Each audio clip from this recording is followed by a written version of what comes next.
BSc part second maths student. Last time हमने transition element पढ़े थे इनऑर्गेनिक केमिस्ट्री में, और आज हम नया टॉपिक स्टार्ट कर रहे हैं नॉन एक्वस सॉल्वेंट। पहले तो हमें ये जानना है कि सॉल्वेंट क्या होते हैं। सॉल्वेंट की परिभाषा है वो ये होती है कि जब कोई विलायक में रिएक्टेंट को डाला जाता है तो वह रिएक्टेंट को छोटे छोटे टुकड़ों में तोड़ करके उत्पाद में परिवर्तित कर देता है, यानी अभिक्रिया को संपन्न करवाता है, उसे विलाय कहते हैं। रासायनिक प्रयोगशाला के अंदर सभी रासायनिक अभिक्रियाएं हैं वो सॉल्वेंट की उपस्थिति में होती है। इसलिए सॉल्वेंट सबसे पहले तो पदार्थ को तोड़ने का काम करता है और उसके बाद उसकी क्रिया को संपन्न करवा करके उत्पाद में परिवर्तित कर देता है। तो प्रयोगशाला में सॉल्वेंट है वो दो प्रकार के होते हैं, जिसे एक तो एक्वस सॉल्वेंट कहते हैं यानी जलीय विलायक, और दूसरा नॉन एक्वस सॉल्वेंट जिसे अजलीय विलायक कहते हैं। इस प्रकार की सभी रासायनिक प्रतिक्रियाएं जो जलीय विलायक की उपस्थिति में संपन्न होती है, यानी क्रियाकारक पदार्थ क्रिया करके उत्पाद में परिवर्तित करते हैं जल की उपस्थिति में, वो कहलाती है एक्वस सॉल्वेंट रासायनिक अभिक्रिया। और यदि जल के अलावा अन्य किसी विलायक में रिएक्टेंट क्रिया करके उत्पाद में परिवर्तित हो जाते हैं उसे कहते हैं नॉन एक्वस सॉल्वेंट अभिक्रिया। तो नॉन एक्वस सॉल्वेंट, तो एक्वस सॉल्वेंट में तो केवल वाटर मॉलिक्यूल यानी जल, द्रव जल है उसमें ये रासायनिक अभिक्रिया संपन्न होती है, जबकि नॉन एक्वस सॉल्वेंट में NH3, HF, SO2, C6, H6, C2, C6, H5, CH3 यानी क्लोरीन।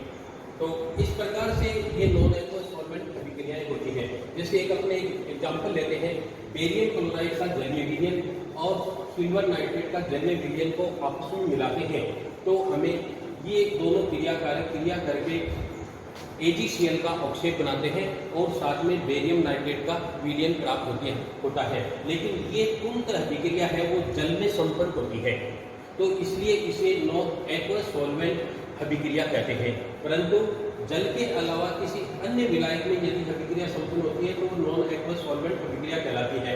जैसे फॉर एग्जांपल सिल्वर क्लोराइड को अमोनिया विलायक में विलय करते हैं, यहाँ पे हम लिक्विड, और बेरियम नाइट्रेट का विलयन अमोनिया में मिलाकर के इन दोनों को जब आपस में मिलाया जाता है तो बेरियम क्लोराइड का ऑक्साइड प्राप्त होता है और 2AgNO3 का विलयन बनता है।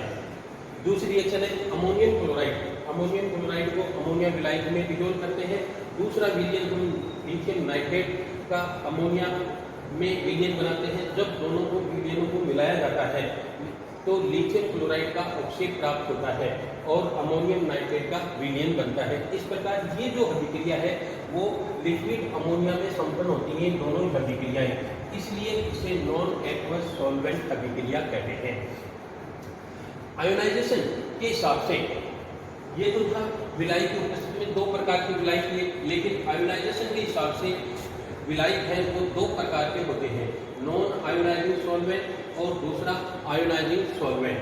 नॉन आयोनाइजिंग सॉल्वेंट इस प्रकार के विलायक जिसके मॉलिक्यूल आपस में आयोनाइज नहीं होते हैं, यानी धनायन और ऋणायन नहीं बनाते हैं। इनका डाइलेक्ट्रिक कांस्टेंट और गलनांक वक्रांक का मान और डाइपोल मोमेंट वगैरह कम होते हैं, कारण कि इसमें आयन नहीं होते हैं। इसलिए फॉर एग्जांपल है बेंजीन, कार्बन टेट्राक्लोराइड, एसीटोन आदि, ये नॉन आयोनाइजिंग सॉल्वेंट कहलाते हैं। दूसरा है आयोनाइजिंग सॉल्वेंट, आयनन विलायक या आयनिक विलायक। इस प्रकार के विलायक जो स्वतः ही इनके मॉलिक्यूल आयनिक होकर के धनायन और ऋणायन बनाते हैं। इनमें चालकता गुण भी पाया जाता है, डाइपोल मोमेंट भी होता है, इनके डाइलेक्ट्रिक कांस्टेंट का मान भी होता है। इस प्रकार से इनमें आयन्स बनते हैं, धनायन और ऋणायन बनते हैं। इन धनायन और ऋणायन के आधार पर इन्हें दो भागों में बांटा गया है। नंबर 1 प्रोटोनिक आयोनाइजिंग सॉल्वेंट, दूसरा है नॉन प्रोटोनिक आयोनाइजिंग सॉल्वेंट। इस प्रकार के विलायक जिसके मॉलिक्यूल में कम से कम एक हाइड्रोजन परमाणु उपस्थित होता है उसे प्रोटोनिक आयोनाइजिंग सॉल्वेंट कहते हैं। यानी ये प्रोटॉन दे भी सकता है और प्रोटॉन को ग्रहण भी कर सकता है, और इस प्रकार का विलायक जो प्रोटॉन ले भी सकता है और दे भी सकता है। इनमें तीनों गुण होते हैं, लेकिन यहाँ पर नॉन प्रोटोनिक आयोनाइजिंग सॉल्वेंट के अंदर प्रोटॉन नहीं होते हैं। इनमें एनाइन और एनाइन तो बनते हैं, लेकिन प्रोटॉन उपस्थित नहीं होने के कारण ये केवल एनाइन और एनाइन बनाने का काम करते हैं। प्रोटोनिक आयोनाइजिंग सॉल्वेंट को पुनः 3 भागों में बांटा गया है। नंबर 1 प्रोटोजेनिक, नंबर 2 प्रोटोफिलिक और नंबर 3 एंटीप्रोटिक। प्रोटोजेनिक इस प्रकार के विलायक जो हाइड्रोजन यानी प्रोटॉन देने की क्षमता रखते हैं। इनमें प्रोटॉन देने की प्रवृत्ति होती है। For examples H2O, NH3, C2H5, OH आदि। ये प्रोटॉन तुरंत प्रभाव से विलायक के दूसरे मॉलिक्यूल को दे देते हैं। जैसे H2O plus H2O is equal to H3O positive plus OH negative. Protophilic, इनमें प्रोटॉन ग्रहण करने की क्षमता होती है। ये विलायक अपने मॉलिक्यूल में प्रोटॉन लेकर के यानी क्षारीय प्रवृत्ति होती है। ऊपर वालों को इसे प्रोटोजेनिक को अम्लीय विलायक भी कहते हैं और नीचे वाले को क्षारीय विलायक भी कहते हैं। इसमें प्रोटॉन लेने की क्षमता होती है। जैसे फॉर एग्जांपल अमोनिया मॉलिक्यूल है, अमोनिया है वो हाइड्रोजन ग्रहण करता है, तो इसमें प्रोटॉन लेने की क्षमता होती है। एंटीप्रोटिक यानी उभय प्रोटोनिक विलायक या उदासीन प्रोटोनिक विलायक, ये प्रोटॉन देने की और प्रोटॉन ग्रहण करने की क्षमता रखते हैं। यानी इनमें प्रोटॉन लेने की क्षमता भी होती है और प्रोटॉन देने की क्षमता भी होती है। For examples H2O alcohol, C2H5OH, ये प्रोटॉन लेते भी हैं और देते भी हैं, इसलिए उदासीन विलायक है वो रासायनिक अभिक्रियाओं के लिए एक उत्तम विलायक होते हैं। कारण ये अम्लीय और क्षारीय गुण दोनों दर्शाते हैं। अब आती है कि फिजिकल प्रॉपर्टीज ऑफ सॉल्वेंट। विलायकों में किस प्रकार की फिजिकल प्रॉपर्टीज होनी चाहिए उसके बारे में अपने पढ़ेंगे। नंबर 1 मेल्टिंग पॉइंट और बॉइलिंग पॉइंट। हालांकि विलायक है वो हमेशा द्रव अवस्था में होते हैं, इसलिए रासायनिक अभिक्रियाओं के लिए उपयुक्त टेम्परेचर यानी कक्षांक होने पर ही रासायनिक अभिक्रियाएं संपन्न होती हैं। इसे द्रव ताप क्षेत्र भी कहा जाता है। इस प्रकार का टेम्परेचर जिसके अंदर विलायक है वो द्रव अवस्था में उपस्थित होता है। जैसे फॉर एग्जांपल जल है, जलीय अवस्था के अंदर यानी लिक्विड अवस्था में 0 डिग्री सेंटीग्रेड से लेकर के 100 डिग्री सेंटीग्रेड तक ये द्रव अवस्था में उपस्थित होता है। इसलिए सभी रासायनिक अभिक्रियाएं उपयुक्त द्रव ताप क्षेत्र होने के कारण ये जल में संपन्न होती है। यानी प्रयोगशाला में सभी रासायनिक अभिक्रियाएं जल में होने का कारण यह है कि इसका द्रव ताप क्षेत्र है वो रासायनिक अभिक्रियाओं के लिए उपयुक्त होता है। दूसरा है डाइपोल मोमेंट। डाइपोल मोमेंट किसी भी मॉलिक्यूल का वह गुण है जो दो आवेशों के बीच की दूरी के गुणनफल को कहा जाता है। इसे न्यू द्वारा दर्शाते हैं और इसकी इकाई है वो डिबाई होती है। अतः जल का डाइपोल मोमेंट है वो 1.84 डिबाई होता है, जबकि अमोनिया का डाइपोल मोमेंट है वो 1.46 डिबाई होता है। इसलिए जिस विलायक का डाइपोल मोमेंट का मान जितना अधिक होता है वह विलायक उतना ही रासायनिक अभिक्रियाओं के लिए उपयुक्त होता है। इसलिए जल है वो एक उत्तम विलायक है, कारण कि जल का द्रव डाइपोल मोमेंट है वो 1.84 डिबाई होता है। तीसरा पॉइंट है डाइलेक्ट्रिक कांस्टेंट, पराविद्युत स्थिरांक।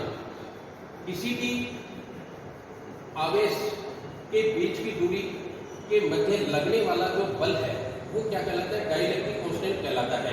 इसे D द्वारा दर्शाते हैं। जितना ज्यादा डाइलेक्ट्रिक कांस्टेंट यानी पराविद्युत स्थिरांक का मान जितना अधिक होगा उतना ही वह विलायक उत्तम विलायक होगा। इसलिए हाइड्रोजन क्लोराइड द्रव HF का डाइलेक्ट्रिक कांस्टेंट है वो 84.0 कूलाम होता है, जबकि इसका है वो H2O का है वो 80.0 होता है। इसलिए द्रव की अपेक्षा HF है वो परावैद्युत स्थिरांक अधिक होने के कारण से उपयुक्त विलायक होता है। चौथा पॉइंट, इलेक्ट्रिक कंडक्टेंस।